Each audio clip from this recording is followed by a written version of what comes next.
సోమవారం సార్ ఫోన్లు చేసి అందరిని వినిపించినందుకు మనం ఇక్కడ అందరం ధ్యానం సామూహిక ధ్యానం చేసుకున్నందుకు ఎంతో ఎనర్జీ ఉంటుంది. ప్రతి అమావాస్యకు పౌర్ణమి కూడా వాళ్ళు ఎంత పనులున్నా ఎక్కడ ఉన్నా మనకు పౌర్ణమి అమావాస్యకు మర్చిపోకుండా ప్రతిసారి క్లాసులు పెట్టి మనకు అల్పాహారం పెట్టి వాళ్ళకు ఏదో కానీ మనం ఎన్నో జన్మల పుణ్యం ఉంటుంది కానీ మనం ఇట్లా కలుపుకుంటూ ఉంటాం. కానీ మన ఎవరెవరో ఎక్కడెక్కడ వాళ్ళో ఇక్కడ వచ్చి ధ్యానంలో ఇంత బాగా ఇట్లా కూర్చొని మనం మాట్లాడుకున్నట్టుగా మన పూర్వజన్మ సుకృతమే అనుకుంటాం. మళ్ళా చాలా అసలు పిరమిడ్ల మేడం వాళ్ళు పిరమిడ్లో చేద్దామో అంటే అనుకుంటూ వచ్చినావు అంటే కింద కూర్చున్నారు అందరు వచ్చే వరకే.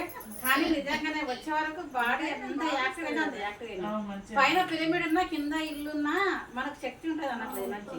కానీ పిరమిడ్ కోదామా అంటే చూద్దాంలే అనుకుంటూ వచ్చినాం కానీ కింద కూర్చున్నారు వచ్చే వరకు ఇంకా సరేలే అని వచ్చి కూర్చున్నాం. చాలా అసలు మన పిరమిడ్ కన్నా కింద ఉన్నవాటే పిరమిడ్లో కూర్చున్నావాటే చాలా ఎనర్జీ ఉంటుంది.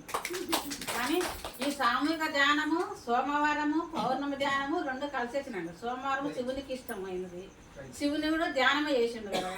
కనుక మనకు ఈ రోజు మండే రోజు పౌర్ణమి అంతా సామూహిక ధ్యానం చాలా కలిసి చాలా మంచి మన అదృష్టం.